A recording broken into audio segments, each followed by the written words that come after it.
The Currently podcast is produced and recorded at Born in June Creative Studios in Los Angeles. Born in June Creative helps movers and shakers tell their stories. Welcome to the Currently podcast. I'm your host, Betsy Aime. We're here for a deep dive into current events, culture shifts, personal development, and social good, in conversation with me and interesting people from all walks of life. This show was created to make us think a little bit more about life's biggest questions, the world we want to create, and what this moment in time means for our generation. Let's leave the small talk behind and make sense of the now together. Let's get started.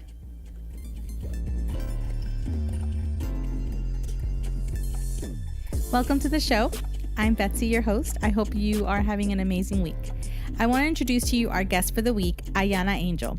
Ayana is a successful podcaster in the San Francisco Bay Area. Her podcast is called Switch, Pivot, or Quit, and she has developed a community on Instagram and offline for people who are interested in personal and professional development tools, and for people who want to make either a switch in their life or career, a pivot, or those who are ready to quit and start something new. Ayana talks to us about how she went from being an NBA publicist with a successful and thriving career, and how she knew when it was her time to make a switch, how to make a pivot, and finally when she knew how to quit. She also talks to us about how you build a side hustle, and she's really kicking off this series, which I'm super excited about. I have an amazing array of women who have reinvented themselves, reinvented their careers, and are doing some exciting things in the digital space. So stay tuned for the next few weeks. You can either binge the series completely or you can listen to week by week. I'll be teasing upcoming guests and specific topics. And if there's something around careers and professional development or having a business or, how to navigate internal workplace dynamics that you want us to answer, please, you can send me an email, betsy@betsyaime.com. Or you can send me a direct message on Instagram, BetsyIMC. I'm eager to hear from you, and I hope you enjoy the series. All right, let's get to the show. Hi, Ayana. Welcome to the show. Hi, how are you? So excited to be here. I'm so excited to have you. I've been a longtime follower, longtime fan. I love your podcast. I love the Sunday shorts that you do, those quick 7 to 10 minutes of inspiration. That's one of my favorite things to listen to kind of get my week started. Thank you. And in fact, you inspired me to I don't do them as regularly, but I do some little shorts episodes where it's just me kind of speaking on similar issues, and it was completely inspired by you. Awesome. I love that. I'm so excited to hear that. That's cool. Very cool. So you host a very successful podcast. I didn't say the name. Switch, Pivot, or Quit. So tell us about that name and what it means. Okay. Switch, pivot, or quit. You know what? At its core, it means change. It's all about change. That's what it represents for me. And the name came from me doing the same thing, making a switch, pivot, or quit. And when you say, I made a switch, pivot, or quit, it doesn't have to be so literal like, I switched careers or I switched jobs or industries or I pivoted or I actually quit something. It's more so, have you gone through a change? Have you learned something? Have you experienced something? Have you initiated something? Or has something happened to you that caused you to go from one place, more likely professionally, from one place to another? And sometimes, it may have to do with something personal as well. But the whole idea behind it for me was just that I knew that when I walked away from my former career in sports PR, I knew that I needed something more, and I wanted to create something and open up the conversation and create a space where we could have the conversations about not really feeling fulfilled in your day job and, not really having friends to talk to about it, not hearing other people's stories or, seeing other people in a space where they seem happy and fulfilled by their careers, but wondering how they got there. And also I started to realize that a lot more people switch careers or make these changes in their life that you don't know about. You just see what's on the other side. So I wanted to have the conversations that expose us to what's happening, what leads us up to that point, what people are experiencing, going through when they're making a switch, pivot, or quit, so that it will be more of an approachable thing for the rest of us. Because I wanted to create something that I could have been listening to when I was sitting at my desk working at the NBA, feeling like, what the heck am I doing with my life? So how far were you into your very successful career in PR when you started feeling like maybe it wasn't enough, or maybe you were itching to do something else? Oh, I have been working at the NBA for 6 years. And prior to that, I was working in LA, and PR was the only thing that I knew. So when I graduated, I was offered an internship, a paid internship doing PR for a cable network. And of course I took it because I was getting a degree in marketing, but I didn't really know exactly what I was going to do with that. I had some internships and things like that, but nothing had really spoke to me at that point. So when I was offered this internship through a program that's called the T. Howard Foundation, and I always mention that program and I vouch for it and I love it because it was the catalyst to my career. And it was also paid internships. So when I got that internship in PR, it opened my eyes to PR. I wasn't familiar with PR at all. So it became my thing. At that point, I realized that there were some things that aligned with some of my strengths. And so I said, okay, I'll do this. This works. I hadn't really planned on it. It wasn't a career I planned on. So by the time I got to New York, I was well into the PR world and especially the entertainment PR world. That's all I knew. So it wasn't until about, like I said, 6 years in at the MBA. And prior to that point, prior to the 6 years ending, let's say, I had started feeling like I wanted and needed a switch, pivot, or quit about 3 years before. And that's partially where the name comes from too, because I tried to pivot.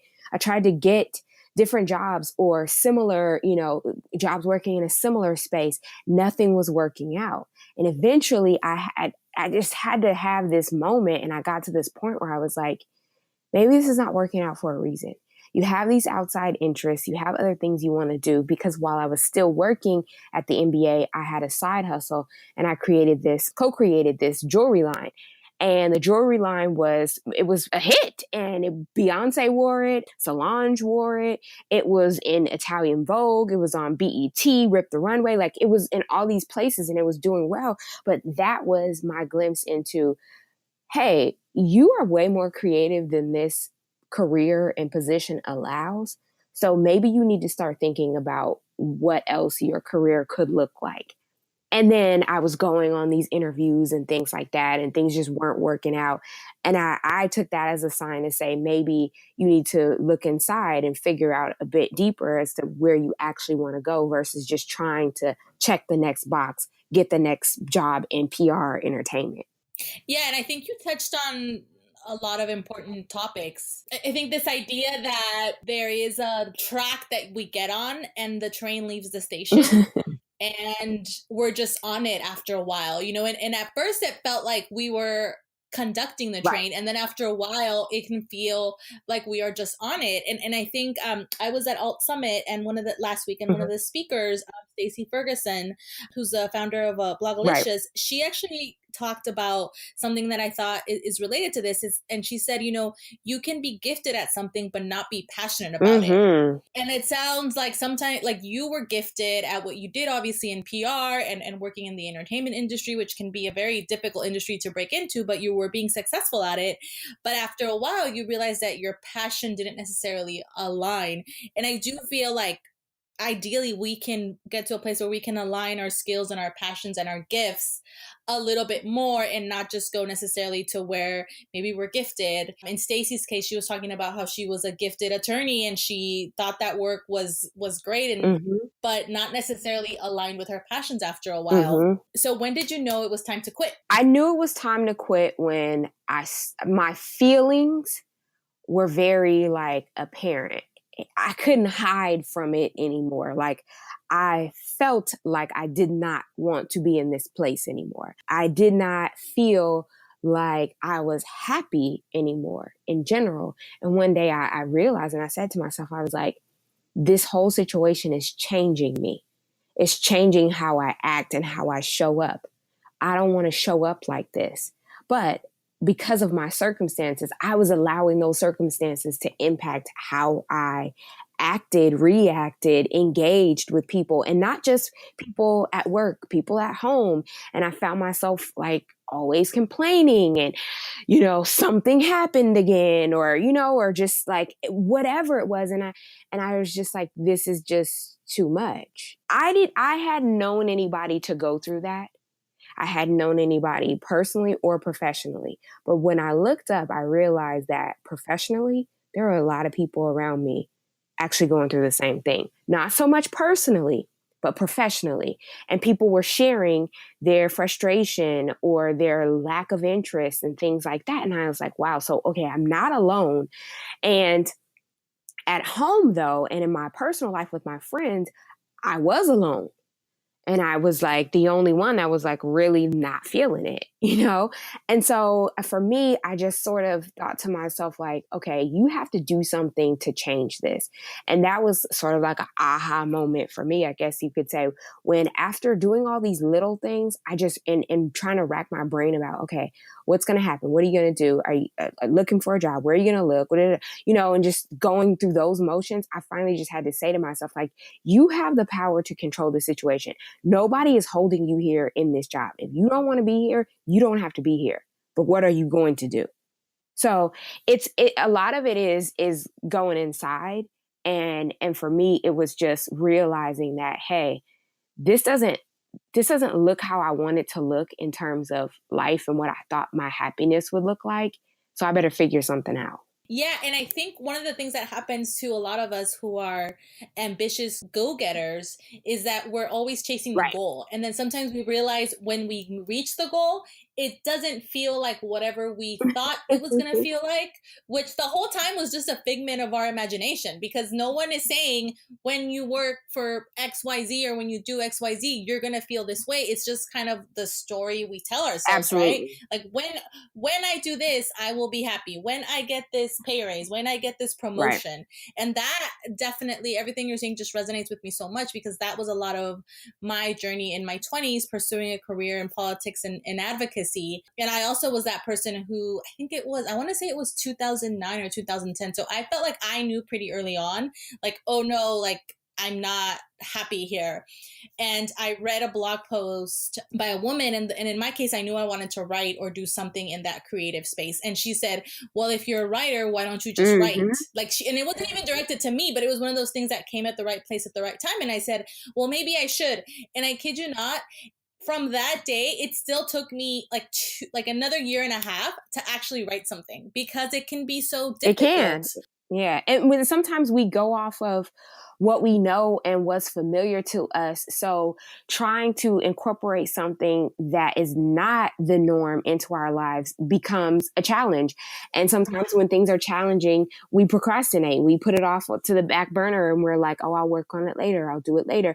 And if it's not something that's impacting your reality day to day, then it's easier for you to put it off too, because it's like, oh, it's not putting money in my pocket. It's not going to change anything right now. So you're thinking, okay, I'm busy. I'll work on this later. Okay, I'm busy. I'll try that later. You know, so you just push it off, and then you look up and you're like, okay, all this time has passed. And that's why a lot of people end up being stuck where they are, because we're so used to checking the boxes and going about the routine that sometimes, even though we know we want more, we want different, we're so conditioned in that routine that breaking out of it is like unheard of. And it requires some serious action from us. And we're not always willing to take that action. We make up all these excuses and everything else has to come first, when in actuality, we can just take small steps. Yeah. And what are some of those small steps that you would recommend to people to start getting out of their own way, or to start carving out time for maybe this thing that is just maybe a curiosity at a point, or something that just piques their interest? You know, I go back to, because right now I'm working on a Switch, Pivot, or Quit planner, because I want to give people a workbook that it's not going to solve all your problems, because a lot of this is personal work that you have to do, but it's going to guide you through doing the personal work. So I've been reflecting on what was I doing, or what did I do? And personally, I didn't know much about the self-help industry, quote unquote. I'm using my air quotes, and sort of like the personal development and all that. That just wasn't on my radar. Those words specifically, definitely not on my radar. So I was just following my intuition and doing what I thought would work for me. And when I say work for me, I didn't have a certain end goal in mind, other than I knew I wasn't content where I was and I wanted that to change. So some of the things that I did was I took it back to the basics. I started thinking about, like, what did I really enjoy like a long time ago? Like, what are the types of things that Mm. I did as a kid? And I realized I used to draw a lot. I realized I used to write. I used to write poems. I used to write songs. I used to write raps. I remember going into my mom saying, like, do you want to hear my new song? And she'd be like, okay, not really enthusiastic about it, but hey, I get it. Parents they have hectic lives and nobody's perfect. So I just went back to some of those early things and those early memories. And then I also started to just explore. And I think exploration is a big part of it, because when we get to a certain point in our career, if you look back, a lot of it is just checking the boxes, especially if you don't have a situation that sets you up for exploration. There's a lot of people when they graduate from college, their parents will tell them, oh, I'll finance the next year of your life. Go do whatever it is you want to do. And just explore, get out there. But most of us have to get out there, get a job right away, figure out what that's going to be, and figure out how we're going to make money and survive. So you don't really have a lot of time for exploration and figuring out, oh, where are my interests outside of this? Or how do my interests align with what I've gotten this degree in, or things like that. So for me, I said, okay, I need to start exploring just myself as a person. So I was signing up for classes and things like that. Like a really good thing that I found was being on Groupon. And look, I wish Groupon was sponsoring me at this point, because I'm always saying this, but being on Groupon and finding Groupon deals for things that I was interested in. So I was doing all kinds of stuff that, like, maybe I'd never done it before, but I wanted to try it. And it wasn't because I thought that it would necessarily be a career. It was just, I was looking for things to make me happy outside of work, and things that I could look forward to, and things that I could enjoy. And then who knows, it might spark something, or I might meet someone, or it might lead to something. So I was just being open to the process as well. So exploration and being open to the process are two key things that you must embrace if you really want to make a switch, pivot, or quit. Yeah, and I think that's so important what you just said about not necessarily expecting that our career is going to be our fulfillment. And I'll say this as a person of color, and I was in that situation where I graduated college just like you said, and I didn't have time. I didn't have time to just kind of relax and find myself or take a year off to travel. I had to go right to work. And so sometimes we start kind of putting all of our eggs in that career basket. Right. And what I found for myself is that my whole 20s, I was always saying, oh, I don't want to put all my eggs in that relationship basket. I don't want my relationship to define me. And then I realized that what I did instead is that I put all my eggs in the career basket. And then I was like, oh, this isn't it either. There has to be, there's more, and there's other dimensions and other interests that we have. And I think that's an important tip, to go back to the things that you used to do when you were little or when you were a teenager that you didn't do for money, that you just did because you loved them and they made you feel more right. alive. And you know what? I want to share some of the things that I did too, because nothing is too simple or too silly or whatever. Like whatever kinds of classes that you might see, or programs, or things that you can just engage in, just try it. Sign up if you have any remote interest in it. Like I took a sewing class. I remember we made a toiletry bag. It was super simple, but I was so happy and I was proud of myself, and it was fun, and the environment felt fun. Where I took this class, I took a flying trapeze class. I went to the rifle range. I just did all these, and I'm not like a gun person, but I wanted to experience some things. I took writing classes, all kinds of creative writing classes. So if you see something for maybe a painting class or something in the arts, or a sculpting class or something, like, just try it. Just do it. Just if it speaks to you in a way, do it. Even if it's not something that's from your early years, still, if it has some interest for you, if there's something that's pulling you to it, even just in the slightest, try it. Just look into it. You never know what will come of it. So that's what I really encourage people to do. Yeah. And I think that one of the things I talked about in a recent episode, I talked about self-love, and I said that self-love means investing in yourself. And of course, I invest in shoes and clothes and skincare and all that fun stuff. But also investing in yourself means, spend some money on Yeah. a class, Mm-hmm. especially when you still have the benefit of that salary, Right. and you're still kind of in this in between phase of like, I know I'm itching to do something else, but I don't really know what. I'm just curious. Like, you take a little bit of that disposable income, which hopefully you have some, and find something. I always share the story of I wanted to be a writer, and I started blogging in 2010, 2011.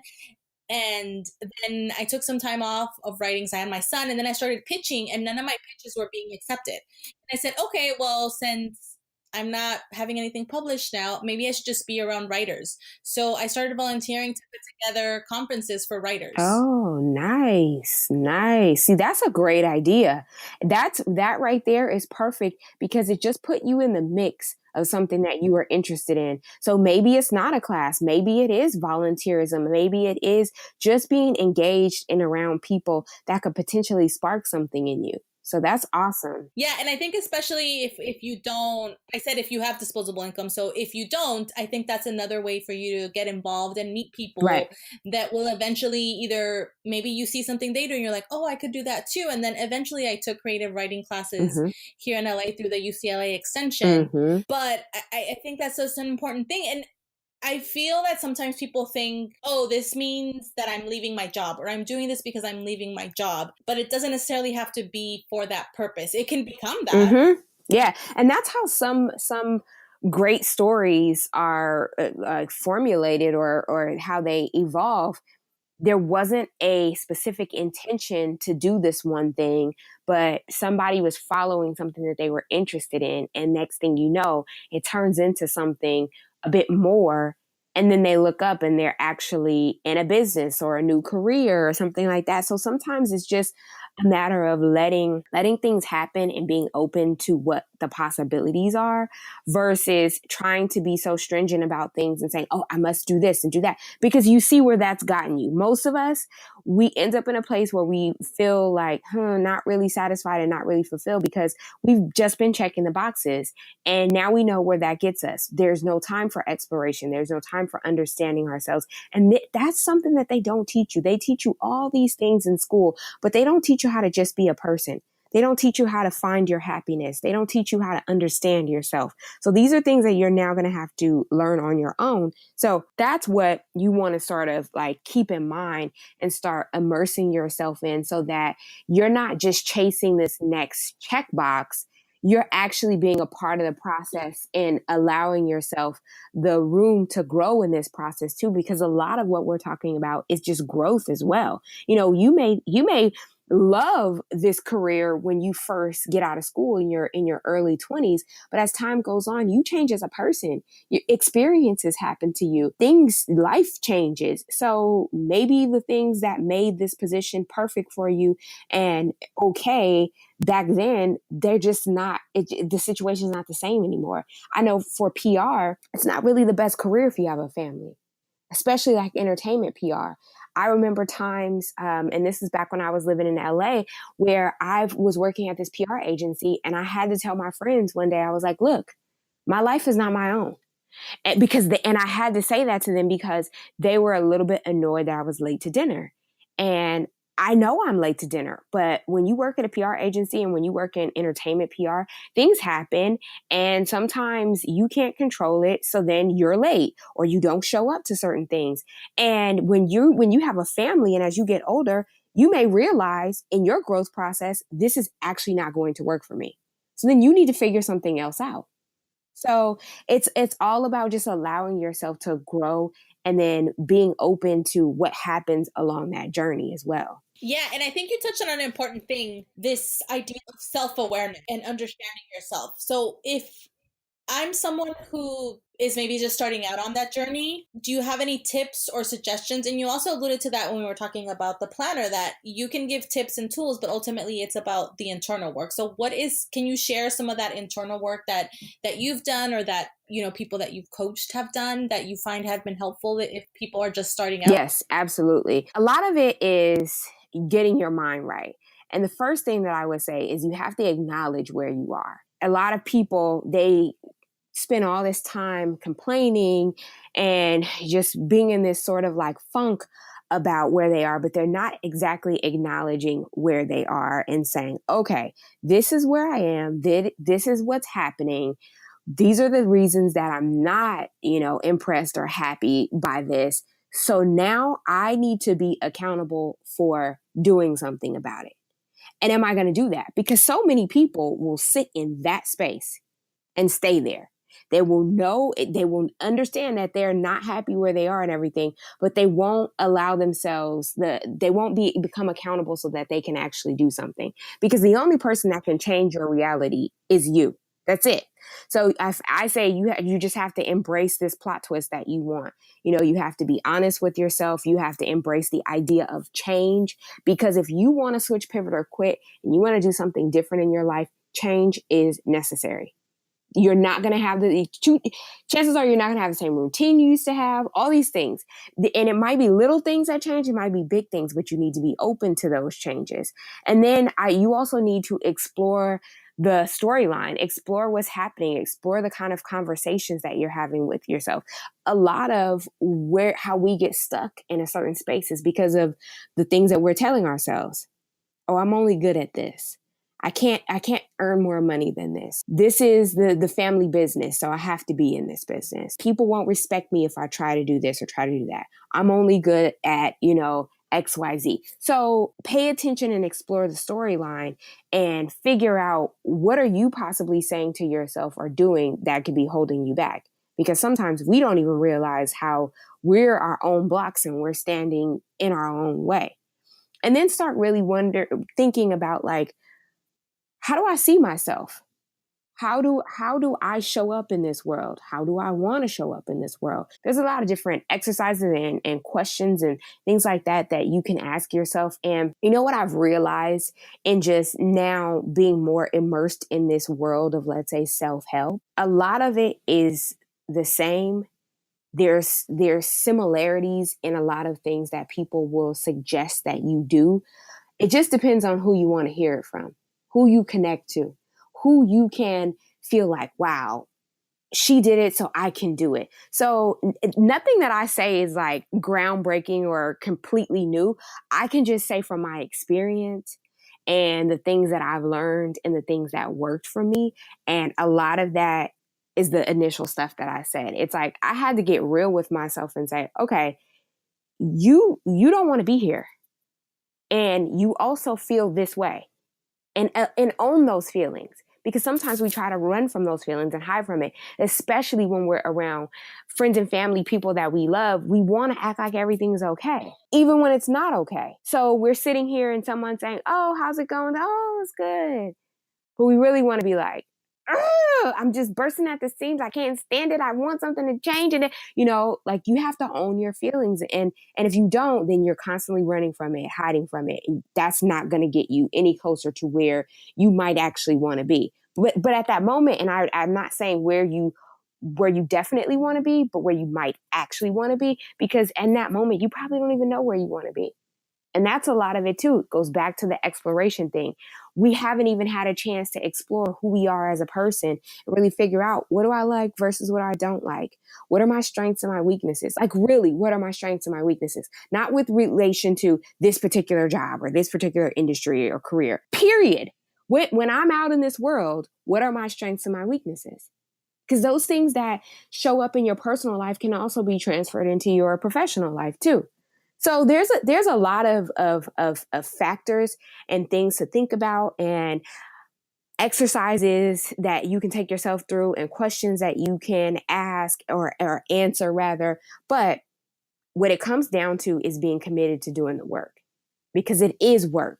You cannot think that you want to switch, pivot, or quit, or that you want professional change and think that you're going to stay the same personally, or that you're never going to be uncomfortable, yes, or that it's going to be yeah, easy, or that you're going to make that switch or that pivot or that quit action and it's going to be amazing, right, and like and rainbows everything's going to and work out flowers every perfect. day. That's not the way. That is not my story at all. Everything was not perfect. Yes, I did get the book deal that I was looking for, but after that, I still went through my exploration of figuring out, okay, so now how do I operate in this space? How do I work with this?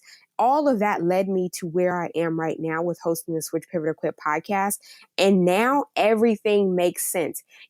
Look, I'm a firm believer that everything happens for a reason. Sometimes we don't always know the reason, and it's not necessarily for us to figure out or understand. But what I do know is that everything that I've gone through, all the steps that I've taken, all the moves that I've made have brought me to this place. And this is a place that I'm happy in. This is a place where I feel like I'm making a difference.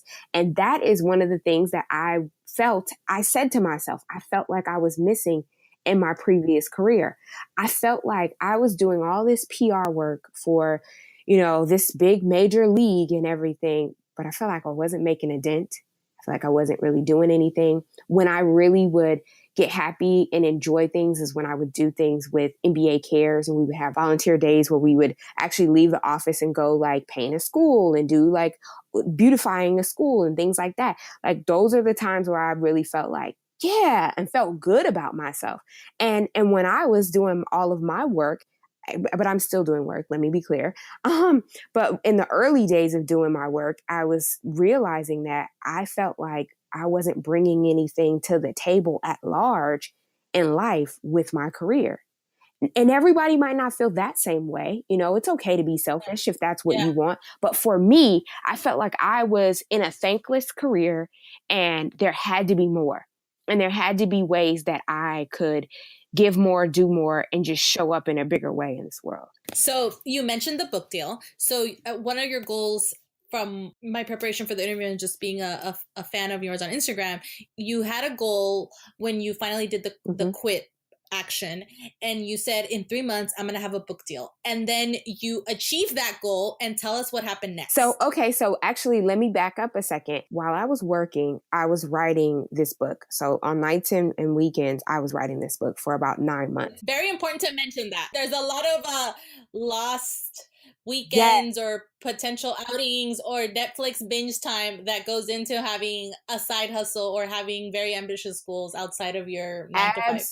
Absolutely. A lot of sacrifice. But I knew about it already because when I was working the side business of jewelry, sometimes I'd stay up till 3:00 in the morning just to finish a collection or just to get some pieces out the door that needed to be where they needed to be. So I knew about that kind of sacrifice. So when I got into the process of writing this book, I knew nothing about publishing. That world was foreign to me.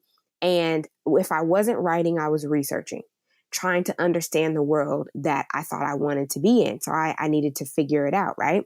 So it took me about 9 months to actually finish my manuscript. And what happened was I was actually on the road and I had started pitching my work to different, and they call it querying. I had started sending out query letters to different literary agents. And I was in Miami for the NBA finals and I got a rejection.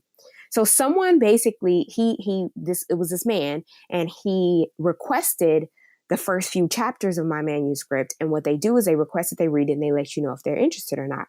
So he came back to me and he said, I love the storyline. I love what you're doing. I think this has a great potential. But right now where the work is, I could not bring it to my editors and shop it to them. So what he didn't say, and what I read into that, was that it needed editing. It hadn't been professionally edited. And that was foreign to me as well. So what I did was I said, okay, what are you going to do? I was a little bit bummed. My ego was crushed, of course. And I was like, oh my gosh, is this really going to work? Is this going to happen? So on that same trip, a coworker that knew that I wanted to write this book and I had been working on this book, she told me about a writing boot camp that was happening in Maryland. I lived in New York. I was in Miami. So the thought of just getting to Maryland just made me tired. But I was like, look, if you want to do this, you gotta go all in. So I signed up for the writing boot camp, got home off the road, took a bus to DC, stayed with some friends in DC, rented a car, drove to Maryland, and took this class. It was a 1-day writing boot camp. What happened was it was hosted by an author. So I didn't have this specific goal when I actually quit the job. I didn't have a time frame when I quit the job, but I had a goal. The goal was to get traditionally published. I was laser focused on that. I did not want anything else. Somebody tried to mention self-publishing to me and I was like, thanks, but no thanks. Because for me, having been known as a publicist, I want to come out the gate as a traditionally published author because I need people to know that I'm serious about this. And then I'll self-publish or do whatever else I want to do from there. But for me, this is what I want. And I was very clear about that. And I think that's part of the reason that it happened. So backing up to the setup for this, I was still working the 9 to 5 when I took this writing boot camp. And I knew that I was finished with the manuscript at this point, but I needed it edited before I was going to put it in anybody else's hands because I realized what happened with the rejection that I got. So from there, I told the publishing director, she was at the boot camp. So this boot camp was done by a writer. The publishing director for her imprint was at the boot camp. And I said, I made it a point to introduce myself to her and to let her know I had a project in the works. Wasn't quite ready yet, but when it was, I wanted to send it to her. And she said, oh, sure. So I kept in touch with her. So fast forward, when it was actually ready, I solicited her just like I did the agent. Now, it's a little bit different because she works for a publisher now. It's not an agent. What you're doing with an agent is you're trying to get them interested so they can then take your work to publishers. So I'm going directly to the horse, let's say. So she basically said, she requested I sent her my pitch letter. She liked it and requested some chapters. I sent it to her. And then she said, we want to publish your book. We're interested and we want to publish it. And then things went from there. So I say all this to say, I did not have an exact timeline, but I had a goal. And I was very, very serious about that goal. And I wasn't going to let anyone talk me out of that goal. And because I had that goal, I was also intentional with the things that I did. And there was sacrifice to be made in that scenario as well. So if you really want something, you have to go after it. And if you're making up all these excuses and things like that, then you have to ask yourself, how bad do I want it? How bad do I want it? Yeah. And it's about putting intention and the work and, being willing to make those sacrifices. You talk about going to Maryland, you talk about cultivating a relationship and really educating yourself on, okay, maybe I need to edit this book. I don't know how to do that right now. I don't know who can help me with this, but I'm going to go figure this out. I had to end up hiring somebody to edit it. I had to hire a professional editor. I met with people. I ended up, the editor that I selected, I met with her in person. Like there was work that still had to go into this process. And I truly believe that if I had not had this work edited before submitting it to the publisher, it would not have worked out the way that it did. But that was all a part of the process because I got the rejection. And that wasn't the only rejection. I got a couple other rejections too. A few agents requested partials is what they call it. They requested partials and they rejected me. But I know that I learned from that experience. It may have been a blow to my ego, but I learned from that experience. So by the time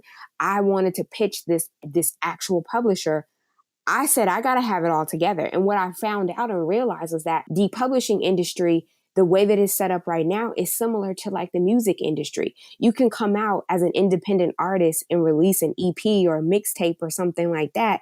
And you have a project that's now sellable. And then record labels want to entertain you. But if you just go to them on your own and say, oh, I'm a really good artist, put me in the studio, pay for all this stuff, they're not going to do it. That's not the way things work anymore. It may have been at one point in time that it worked like that, but now everybody wants you to come to the table with a prepared package that they can just basically push out to the masses and sell. So that's what I learned. There's lots of resources online, but I do recommend actually the organization that I mentioned I started volunteering with called BinderCon. That's part of what they are meant to do, which is to help upcoming writers, specifically women of color, find these resources. So if you are interested in that, check out bindercon.com and you can find some more information on that. And they have a lot of other resources on there to help you because it is a total learning curve. And sometimes we don't know someone who already does it, but that shouldn't be, I think what I take from your story is that shouldn't be something that stops us. And every time we meet an obstacle, right, we need to figure out a way to get around that, not take it as a defeat, like, oh, I'm not meant to be doing this, or like, oh, whatever, I guess I'll just like put this away, but really see it through. Because I think what happens also is that when you get these successes, whether they be monumental, like getting a book published, or even something small, like you spoke in public, and that normally scares you, these little successes and big ones, they build on each other, and then they embolden you to take other bigger steps or confront other fears or overcome other personal or actual obstacles that had been holding you back. Absolutely. So I have a practical question. Do you have multiple income streams right now? Because I think one of the questions I always get is there's a lot of creatives or a lot of coaches, and how do they actually make a living? Is it just one thing, or is it multiple streams that you have at this point? No, it's multiple. It's multiple. And I think that's one thing that you need to be realistic about. If you're planning on making a switch, pivot, or quit and actually like ditching a corporate career to go at it alone and work for yourself, you need to do some research. You need to be realistic about what you're walking into. That's one of the things that I did. I did not have intentions of being an entrepreneur or a freelancer or anything of that nature. It was naive of me not to look at it like that. But I wasn't looking at it like, I was looking at it as escape, really. I was really that, serious about getting out of where I was. And I just figured I'd put the pieces together and figure it all out later. That's not the best plan. You should really actually create a plan for yourself, especially like you mentioned earlier, when you have a steady paycheck coming in that can help you set the foundation for some of the things that you may want to do, as well as just build some kind of cushion for yourself. And I think there's all this talk and there's all this glamour that's added to the space of independent working, living, freelancing, entrepreneurship and everything. But so many people say, and they're right, it's not all glamorous. It's not all pretty. There's a lot of hard work. I work harder for myself than I ever worked for anybody else. And I know you hear people say that, but like reality is I'm tired right now. You know why? Because I was up until 4:00 this morning editing an episode and doing all the pieces that go with podcasting. But I was up till 4 this morning putting that together. And we started recording at 9 this morning, and I had to make sure that I woke up in enough time so that my voice wouldn't sound like a hot, crazy mess for you guys. So there's sacrifices. Oh my God. There's sacrifices, Yeah. and it's not the glamour that you're going for. That's what I wouldn't do this for. I would do it because you find that either what's important to you. Is it important to you to make a difference? Is it important to you to make a check? Is it important to you to see other people win? Is it important to you to have your name in lights? That's another thing that I take people through as well, is your values. What do you value? And understanding that, because a lot of people don't take the time to answer that question. Nobody's ever asked them, what do you value? And when you start to figure out what you value, then you can also figure out how your professional and your personal goals or visions for yourself can align. And definitely don't do it for the gram. I feel like sometimes people think that creative entrepreneurs or people who are self-employed, they're just at coffee every day or like having cool lunches with people. And there is some of that for some people, but there's a lot of other stuff that maybe isn't being shown. And I love that you said I was a little bit naive, and maybe had I known, because I totally feel the same way. And I thought I had planned as much as I could, and we had a nest egg and a savings. Mm-hmm. But man, when that ran out, and it ran out, of course, a lot sooner than we thought it was. Right. Oh man, that was like one of the scariest times of my life, because I had always kind of, I went to college because I wanted this financial stability. Same. And a lot of being self-employed, it's really accepting kind of the impermanence and a little bit of that instability. Mm-hmm. And that's why you have to feel very strongly about what you're doing. Right. And you have to have your why, like you just said, because if not, you're just going to be like, this is too hard. Right. And there's going to be people that are going to question you, that are going to say, oh, why don't you just go get a 9-to-5 again? There's going to be all these things. So you have to have internal strength about and conviction about what you want to do. And like you said, your nest egg will run out, and you will have to figure things out sometimes. And I just think that it's important. Like for me, when I admit I was naive, but funny enough, I wasn't naive because I was doing it for the gram or because anything I seen on the gram. I was naive because I just didn't know anybody in this world, and a lot was unexplored for me. So that's another thing that I just caution people: explore, figure out what is happening out there. And I was actually just having a conversation last night, and Also, really determine if the business that you want to start or the industry that you want to get into is sustainable. There's a lot of online entrepreneurs right now, but this is the one thing that I can tell you. You really should have a core skill set. At the end of the day, I don't really consider myself an online entrepreneur, but I understand that I operate in this online space. But at the end of the day, if somebody wanted my resume, I could send them my resume. My whole existence is not built on fluff and trying to trick people and saying things about a 6-figure month and a 6-figure year and this and that. No, that's not that. I don't even talk numbers because that's not my lane. Okay. I'm not a numbers person, and I'm not in this to show people up about how much money I'm making. Like, that does not matter to me. What matters to me is that I'm helping people and I'm impacting people. And when I get people screenshots and emails and things like that, that's what moves me. You have to figure out what moves you, but also you can't get caught up in this whole world of anybody can do it. You need some core skill sets as well. That is exactly why when you go to switchpivotorquit.com, you can click on the resources tab and there's multiple resources that I have available that you can actually purchase and enroll in, because these are things that I know for sure. PR, I can tell you how to do PR for yourself because that is my world. That is on my resume. I have receipts for that. I'm not making this up. I'm not guessing as I go. Publishing a book, traditional or self-publishing. I have a course on that because I've done it. I've done both. So I can tell you what I know from receipts, not from guessing or things like that. Podcasting, I have receipts. I can tell you about that as well. I have a course on that. And actually, I have a live webinar that is coming up on March 21st, which is toward the end of the month. But March 21st, I'm doing a webinar with a marketing specialist, and it's called Turning Podcasting into Profit. So you can check that out as well. Just go to the Switch, Pivot, or Quit Facebook page, and you'll see that. But I'm saying all that to say, have some real skill sets. Don't look at what's happening on the gram or what's happening online and think that it's all pretty and it's all great and I could probably just budget and do what she's doing or what he's doing. There's no longevity in that. If the internet shut down tomorrow, which, it's not going to happen, but if it did, can you go and get a job with the skills that you have? You better be able to. That's what I would want. That's the security that I would want. And I think a lot of us that started off in careers where, maybe we ended up not being fulfilled, we still know that that's a skill set that we have and we can go back to it at any point in time that we want to.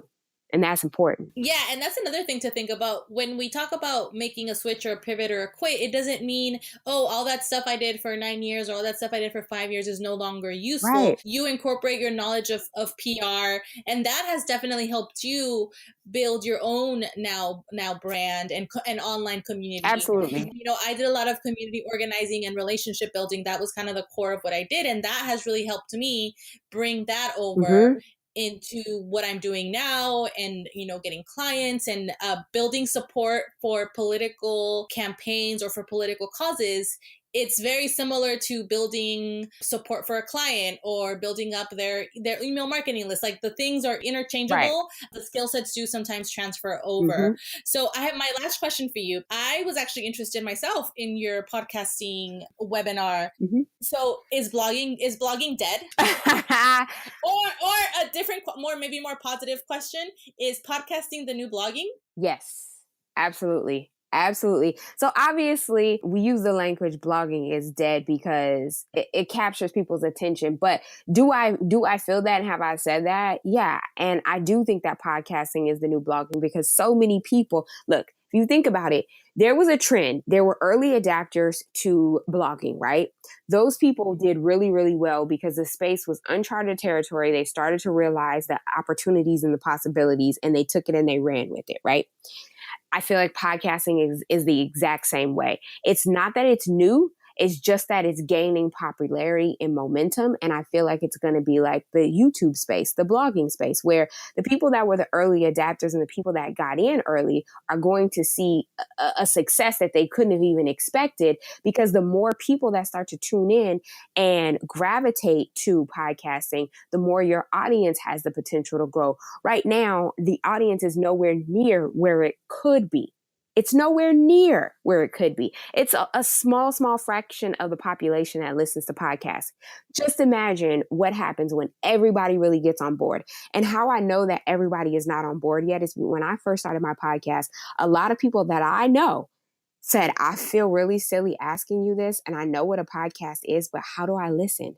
So that just lets you know that it's not widely understood and known how to consume the medium yet, but it will be, especially the more that you start getting ways that make it more accessible. Like you have the Alexas and the Google Homes and things like that, where you could just play your podcast while you're doing the dishes, while you're folding clothes or doing laundry or cleaning up the house or just kind of chilling. Like all these things in this technology just make it easier for us to incorporate it into our lives. And the reason that I say that I think podcasting is a new blogging is because you can transfer your blogging content into podcast episodes. Now, do I think that you should get into podcasting solely as a sales tool? Not my favorite idea as to why you should do it, not why I got into it. But do I see people doing it and using it as a marketing vehicle in that way? Yes.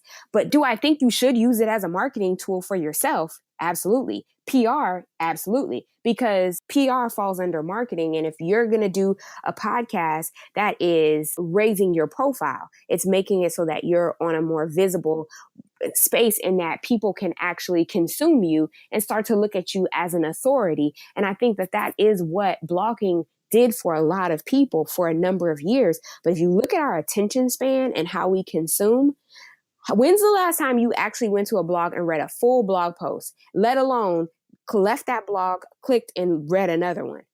You have people like listening to multiple podcasts in a day. They may listen to one podcast in the morning on their way to work. They may listen to another one on their way home. They may listen while they're sitting there at their desk. If you think about your consumer, that's the other thing that you need to pay attention to, who your audience is. I know that a lot of my audience are women who are in the corporate world, and they don't have time to sit there and watch a video. They don't have time to sit there and read a blog post. But what they can do is multitask and listen.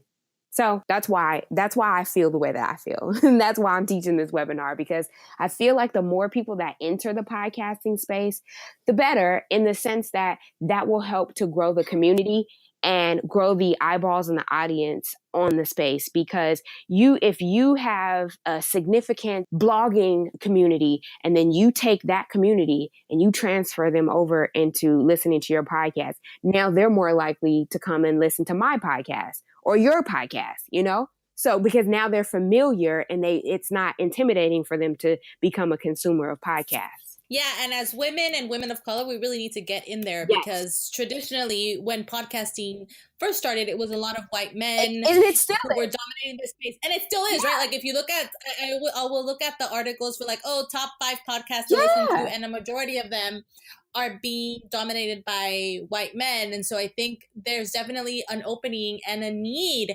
for different type of content from a diverse range of voices speaking to different topics. So definitely, and I'm going to share how much I get in my own way. I've wanted to do a podcast since I heard Jess Lively's podcast at the end of 2014.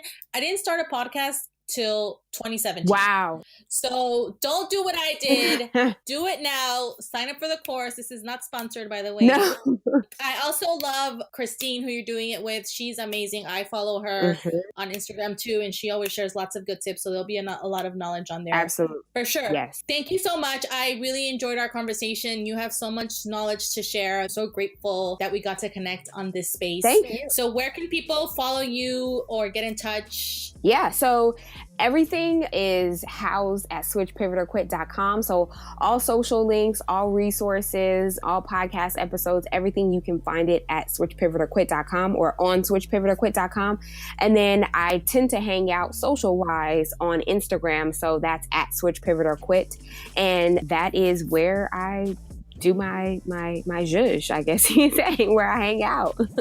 Well, thank you so much, Ayana. I really appreciate your time. Thank you. I appreciate it as well.